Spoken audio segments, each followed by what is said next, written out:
Who are you? Spider-Man. You're amazing. They should call you the Amazing Spider-Man. These videos are not for children.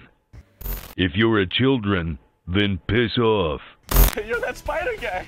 Spider-Man. Huh? I'm Spider-Man. Hey there, it's me, your least favorite YouTuber, the Infuso. And this month on the channel, we're celebrating everyone's favorite wall crawler to prepare for the upcoming Spider-Man No Way Home. And today we're going to talk about a Spider-Man franchise that's beginning a sudden outpouring of love as of late. Before we start this video off, I just want to give a little bit of a disclaimer. There are going to be some spoilers here. So if you haven't already seen the Amazing Spider-Man movies... Shut up. Get out. Following the end of the original Sam Raimi Spider-Man trilogy, it seemed like Sony was going out of its way to set up a brand new Spidey franchise. With some reports even stating that they kind of nudged Sam Raimi and his idea for Spider-Man 4 out of the way so they can start anew. What about my generous proposal? Are you in or are you out? It's you who's out. It was clear from the start that this wasn't just a new Spider-Man in terms of actor and performance. This was a whole different feel for this character. A whole different Spidey sense, if you will. They weren't looking to do the same thing they did before just with the fresh face in the suit. They wanted to approach the material completely differently. I hear a lot of people say that this was a much darker take on the character and the material, but I don't know if dark is the right word for it. I mean, sure, in comparison to the last trilogy, this is much darker, but those movies were so light and campy and fun. These movies would get that label regardless of how true or false it was. I don't think that these are the darker Spider-Man movies. I think these are films that are just trying to take their source material a little bit more seriously than their predecessor did. I don't think there's anything wrong with either approach, because I think both approaches worked on some levels, and maybe not as well on others. Each has its list of pros and cons. What? These movies have a much more cinematic quality to them, especially the first one. I think what I like most about these movies is that you truly felt that these characters were in danger. The stakes were always high from start to finish, and you just never knew what was going to happen. Anyone was fair game. There was a certain amount of unpredictability that came with the Amazing Spider-Man movies. For better or for worse. There's so much more consequence here. When Peter gets hurt in a battle, we see the gruesome scars left on him by the lizard. Those closest to Peter and to Spider-Man lose their lives in incidents Peter personally feels responsible for. This is a Spider-Man that lives with never-ending guilt. And not just for the death of Uncle Ben, but for the death of Captain Stacy. For the death of the love of his life, Gwen. This is a Spider-Man tale with a body count. The tone here is so drastically different than those last Spider-Man films. And it kinda had to be. The Sam Raimi Spider-Man series was so iconic that there was no replicating the style or the atmosphere that was created for them. Sony thought outside of that to give this series its own unique identity, and I think it was a smart choice to change things up the way that they did. The product feels completely different while still seeming somewhat familiar. Also, one big positive about these movies that I think gets completely underappreciated is that these movies have some of the best casting in superhero movie history. I'm sure there's plenty of you who disagree in the comment section. When people are listing the positives of these movies, usually the first thing they always bring up is Andrew Garfield. And I think what got me interested in his time in the role is just how enthusiastic Andrew was to be in the Spidey suit. I've always wanted to be Spider-Man, so thanks for having me. You have no idea how much this means to me. I needed Spidey in my life, and he gave me hope. In every comic I read, and Peter Parker has inspired me to feel stronger. He made me, Andrew, braver. He reassured me that by doing the right thing, it's worth it. And he has saved lives, and he saved my life. And I owe Webhead a lot, and I owe Stan the Man a lot. And this is definitely the coolest moment of my life. Andrew was a Spider-Man fan prior to stepping in for the audition, making him being cast in the role a boyhood dream come true. And it was nice to see that dream realized. He seems so excited to be taking on this part, and taking part in this franchise. Like it was the role of a lifetime.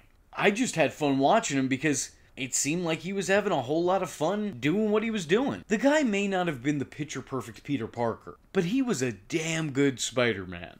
I have the same complaint a lot of people have.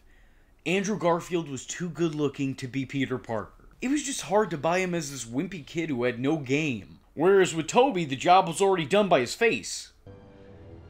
Gonna cry?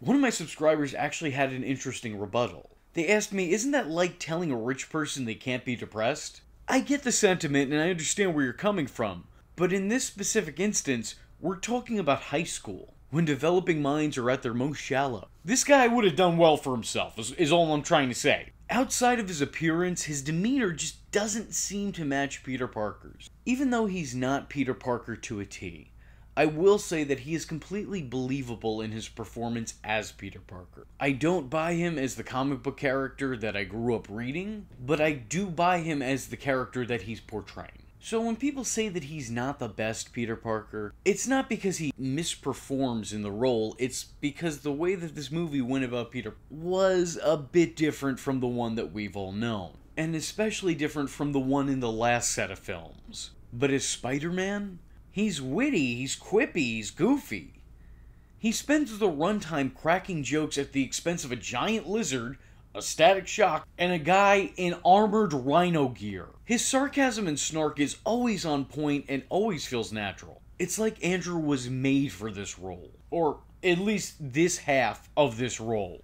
In these movies, Spider-Man always comes off as playful, even in moments where he probably shouldn't be. And to me, that is Spider-Man. Spider-Man is fun, in the face of fate. He's like a comedian trailing off into a stream of consciousness. Not all of his jokes land, but that makes the ones that don't become ironically funny. Sometimes it amazes me how he fits that big of a personality into that tight of a suit. Looks uncomfortable. It gets kind of itchy.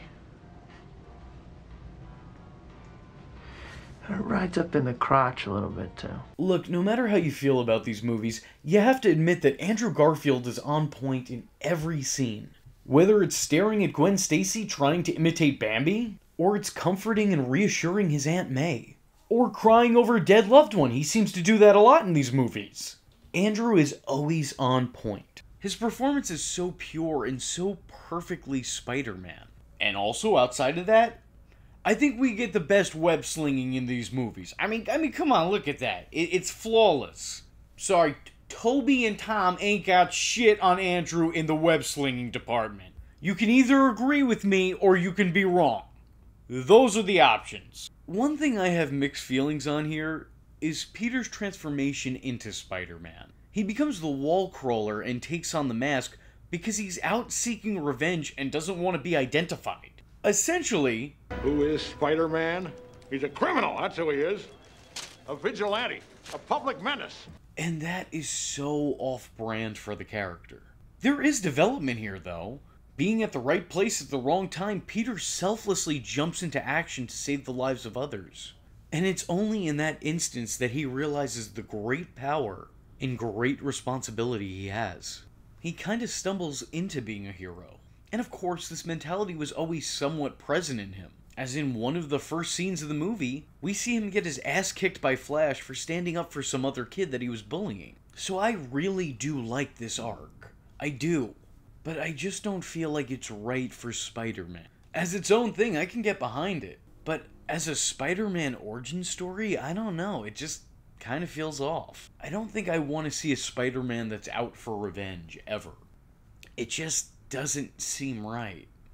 These movies do kind of make up for it, because when he finally puts on the suit, he does a whole lot of saving. I think he saves far more lives than either of the other two Spider-Men that are currently put to film. He's not just saving lives, but getting to know the lives he's saving. This is the most friendly neighborhood Spider-Man. He doesn't just save people, he inspires hope. Now I need you. You're my eyes and ears out here, alright? Alright. Emma Stone did an amazing job. No pun intended. Of bringing the character of Gwen Stacy to life. She applied a lot of her own personality to the role, and I think that's probably why it comes across so authentic. Gwen is highly intelligent, outranking Peter as the smartest kid in school. And it's because of this intellect she's able to help Peter and assist Spider-Man when facing new challenges or threats.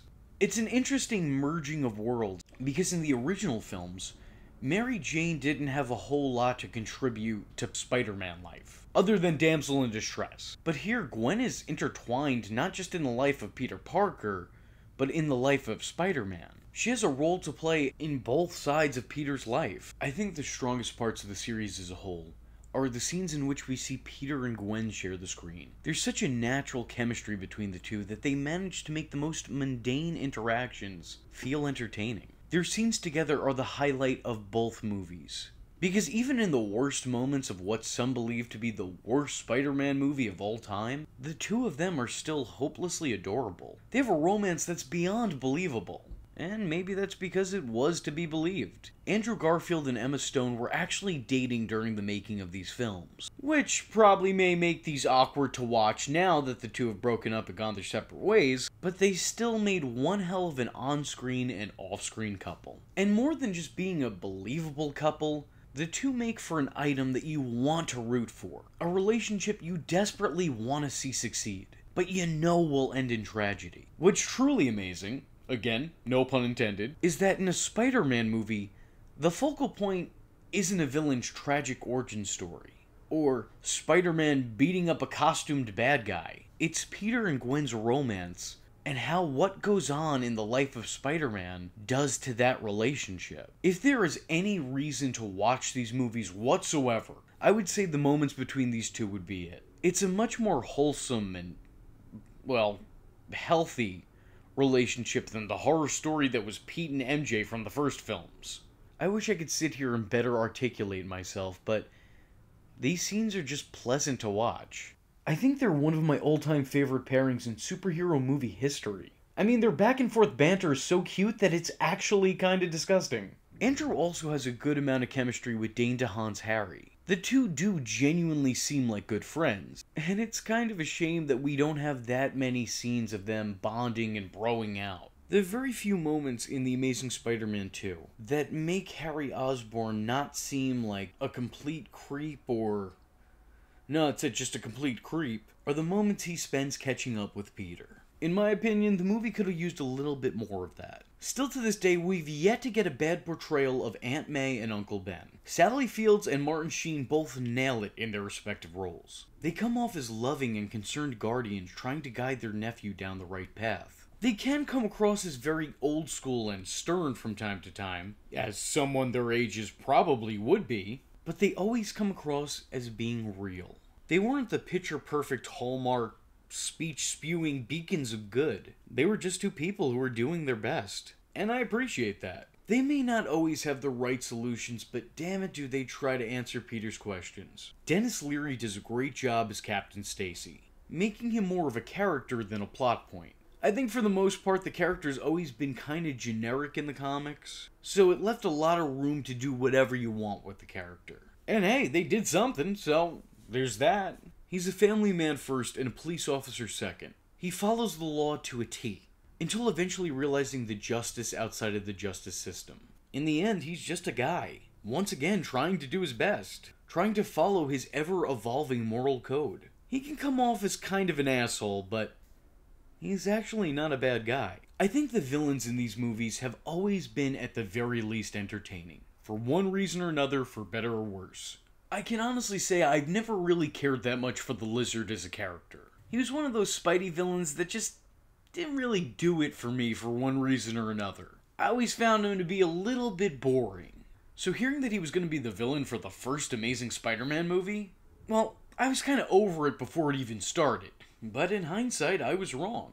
Rhys Ifans does an incredible job as Dr. Curt Connors. He makes for an interesting character whose motivations are crystal clear. He doesn't have some take-over-the-world scheme. He just wants to turn the world into a master race of lizards. Okay, it's better in execution than it sounds, I swear. Dr. Connors is a brilliant biologist, hell-bent on growing back his missing appendage. You can understand why he'd want to go through with these procedures. And as eager as he is He's not looking to rush into the trials. His working hand is being forced by Oscorp against his will and against his better judgment. I think there's some real compelling character work here. Because not only do you understand the character's plight, but I also think that he doesn't really fall into the villain category.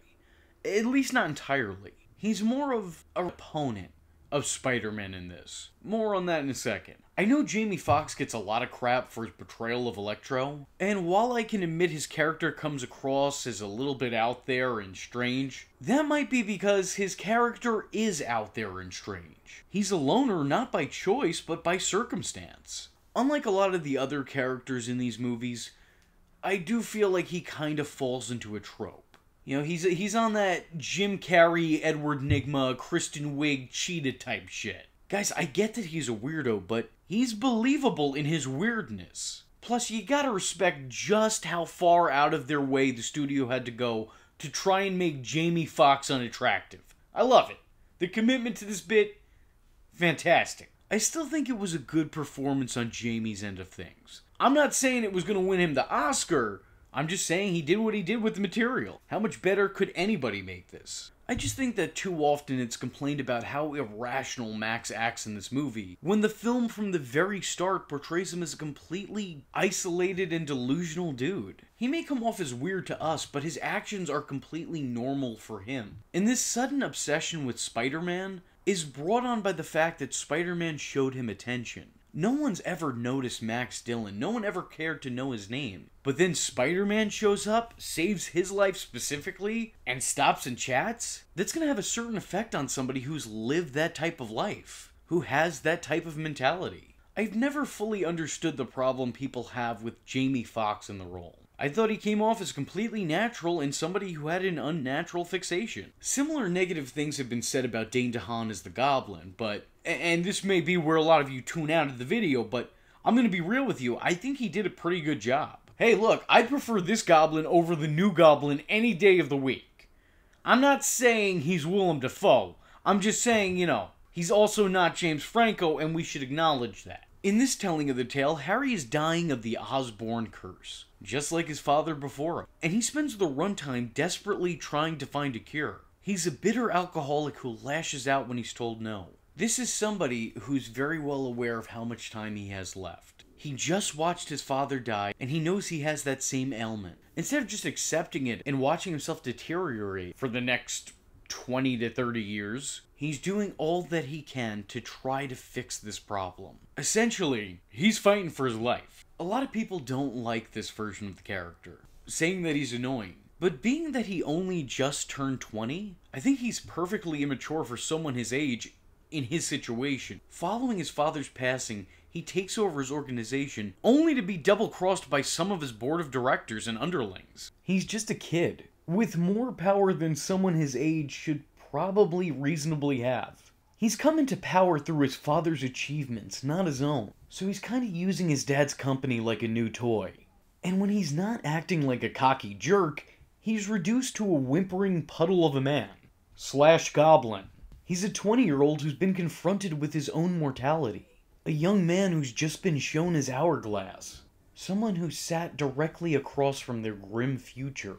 Sure, the movie doesn't do a whole lot to try and endear you to Harry, but that's because it seems much more focused in rushing him to the destination and skipping steps to get there. There's no time to slow things down and showcase him as a person. We gotta get to the plot. I'm sorry, I'm not ragging on these movies here. That comes later. I think given all of these unique circumstances, Dane DeHaan delivers. You buy that desperation that Harry has. Plus, and I know I'm in the minority here, I actually kinda like his goblin look. Boo this man! I know, I'm sorry. The sickly, scary Harry, come on, that's great. And to everyone who's got a problem with my opinion, I would like to direct you once again to this picture. It could be worse. Alright, that's all I'm saying. I also think that his goblin voice is pretty reminiscent of the Green Goblins who glided before him. And Paul Giamatti as the Rhino is... well, it was supposed to be funny, wasn't it? Right? Felicity Jones also makes for a really convincing Felicia Hardy, even if the movie didn't really do anything in particular with her.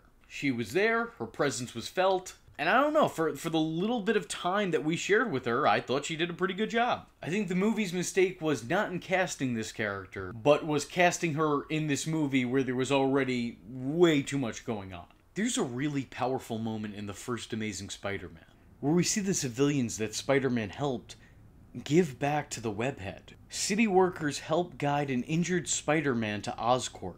It's such a great scene, and I think it portrays this scene from Spider-Man 1. Oh yeah, I got some for your ass! You mess with Spidey, you mess with New York! You mess with one of us, you mess with all of us! On a grander scale. Come on, it radiates that same energy. It's actually kind of beautiful, and I think it encapsulates the theme the first movie tried to play upon. Humanity. Being humane. Having compassion for your fellow man. That's what these movies are all about. And to me, that's what Spider-Man is all about. I like that these movies treat their characters like human beings as opposed to stereotypes or tropes. Once again, outside of Electro. Take for example Flash Thompson. He picks on and bullies Peter on a daily basis, making his life a living hell. But when Peter's father figure dies, Flash attempts to comfort Peter, even asking if the aggression he's taking out on him makes him feel better. And with that passing comment, we understand Flash better as a person, and why he does what he does. Him consoling Peter, someone he's tortured day after day, shows us that he's not just a bully. He's emotionally stunted, and he takes out his anger to mask his pain. Despite his actions in his own fucked up way, he still cares about Peter's well-being. And by the end of the movie, they're able to put their differences and issues aside to kind of become friends. Dr. Connors adamantly rejects the idea of rushing human trials and distributing the chemical substance as a flu shot, essentially using unknown, unwilling participants as guinea pigs, choosing instead to experiment on himself and eventually putting a stop to that distribution. And that's the alleged villain of the movie doing this, by the way. I mean, yeah, then of course he later attempts to turn all humans into lizards, but, you know, that was when he was less human, so there was no humanity. And again, at the end of The Amazing Spider-Man, after having his tail handed to him, he saves Spider-Man. The guy who just beat him and turned him back into Adrian from Little Nicky. It's this moment, along with the whole dynamic between Spider-Man and the Lizard, that makes it hard for me to call the Lizard a villain. There's a great deal of respect, or hell, even love between Spidey and the Lizard. In many ways, Dr. Connors was a mentor to Peter, being a successful science guy that Pete could look up to, and want to follow in the footsteps of, but he was also his connection to his long-lost father. And especially since Uncle Ben's passing, you gotta think the Lizard was the closest thing to a father figure Pete had. Captain Stacy uses his last breaths to apologize to Peter, endorse Spider-Man, and plead with Pete to leave his daughter out of things, as a means of keeping her safe. Passing on words of advice as he passes on. As he's bleeding out, he tells Peter to leave so he doesn't get caught by his peers. He's asking to live out his final moments alone so as to not risk Peter's secret identity. Even prior to that, despite writing Peter off as being troubled, he still looks into his rantings and ravings. Electro only aligns himself with Harry after Harry gets all A New Hope on it. You need me. Yes. I need you. You are my only chance. Help me, Obi-Wan Kenobi.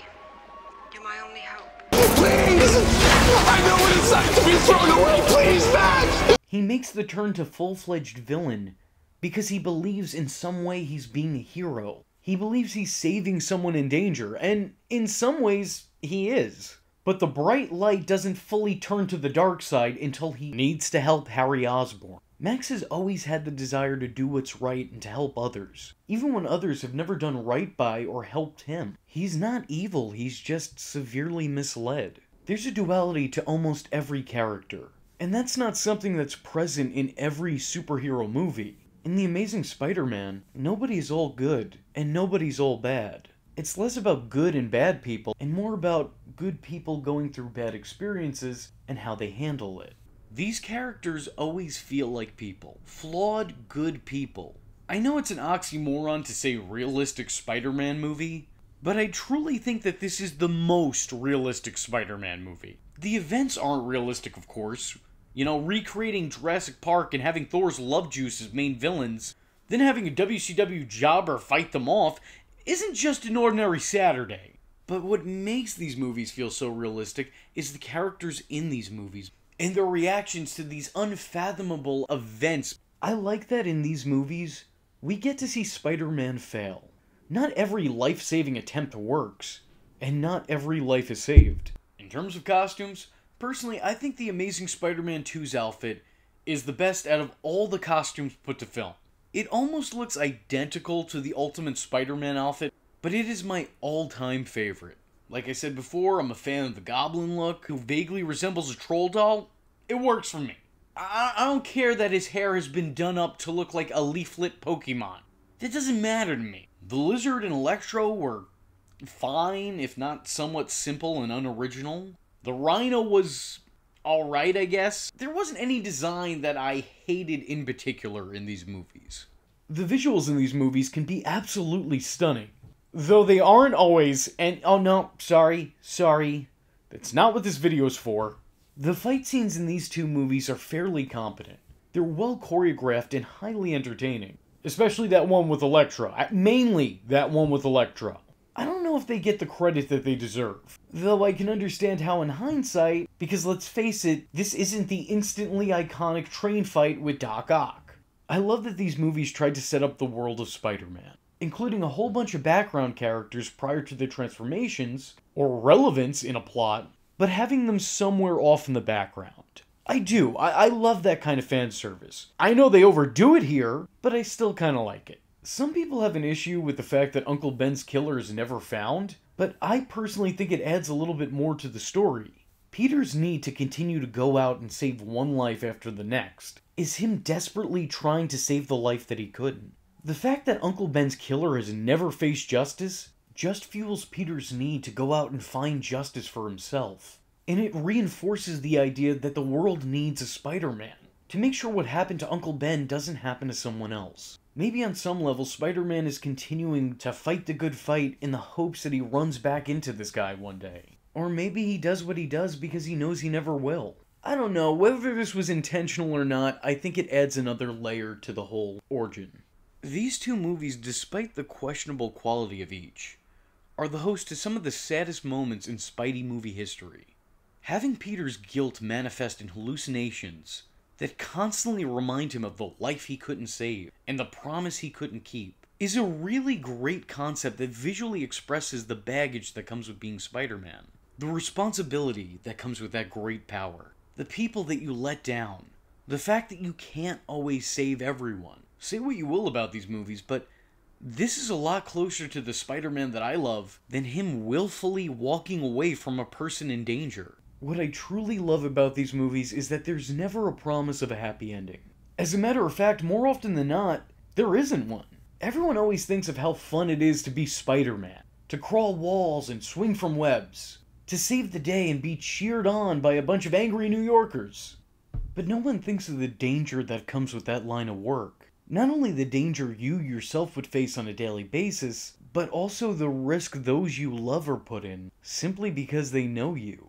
In a sea of wins, the losses are still far too great. Gwen Stacy's slow-motion fall to her death broke hearts frame by frame. I know people laugh at the web hand and the clock tower ticking down to her demise, but I don't think that there's anything wrong with these moments.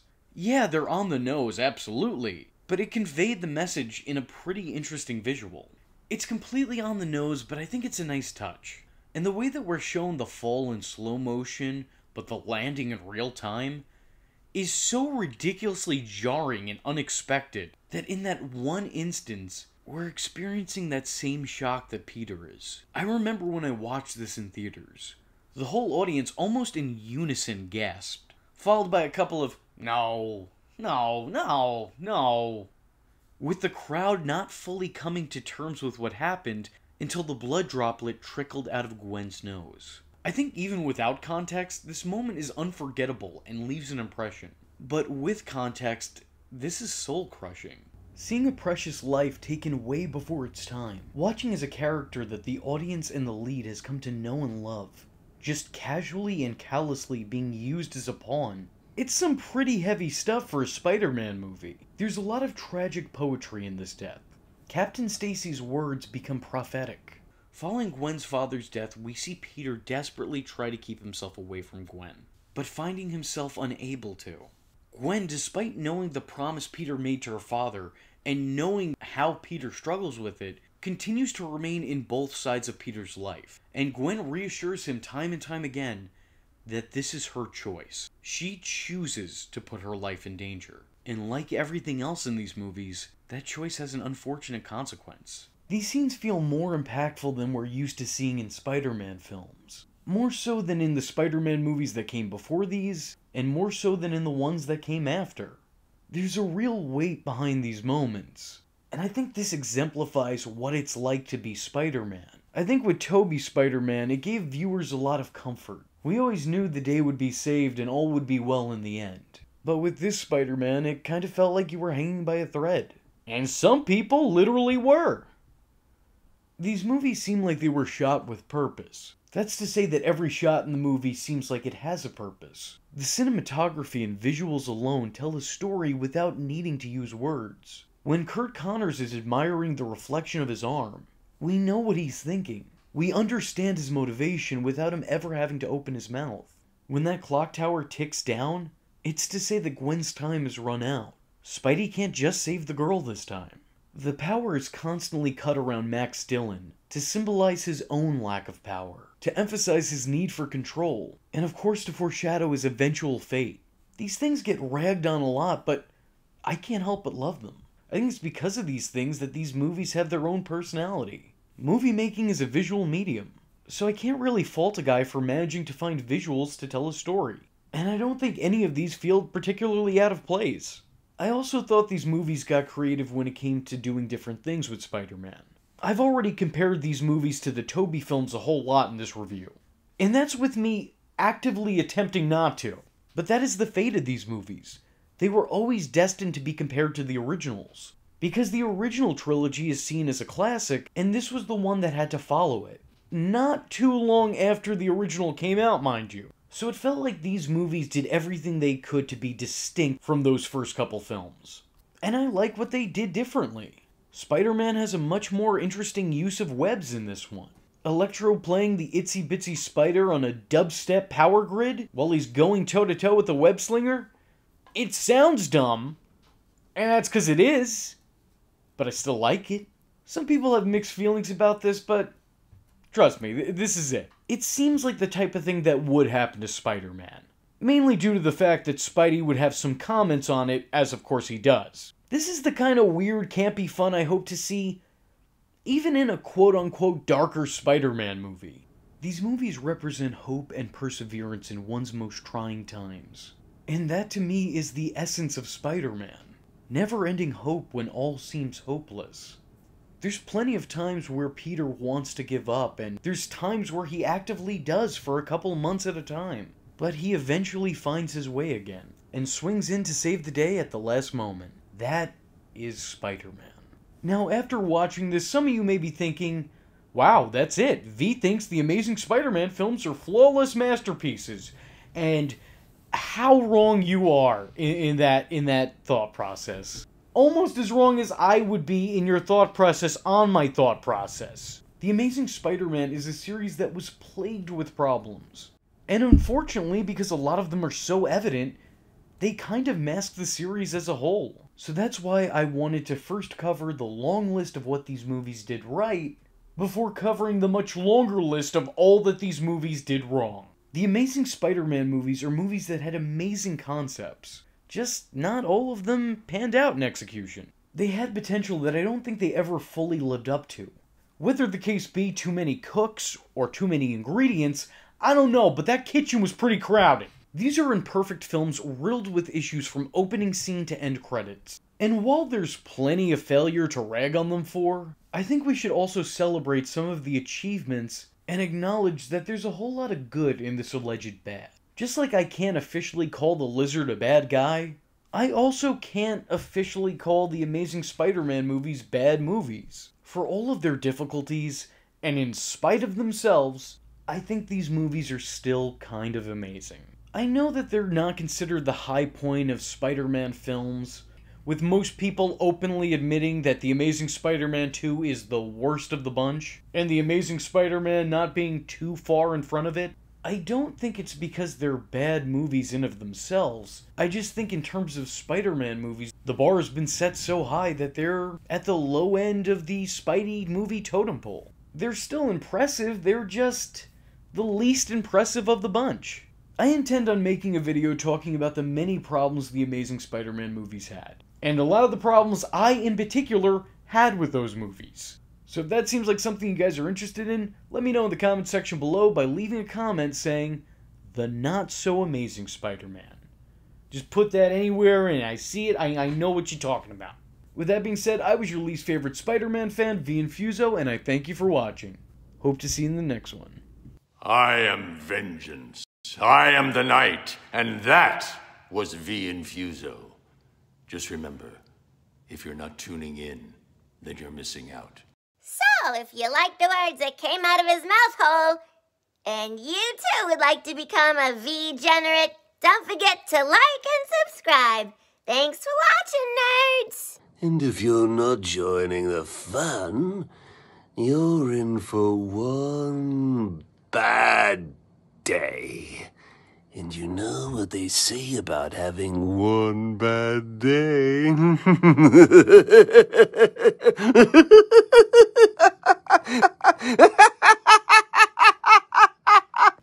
Catch him next time. Same bat time. Same bat channel. I mean, I saw that video. I think most people would say that he was providing a public service. Most people would be wrong.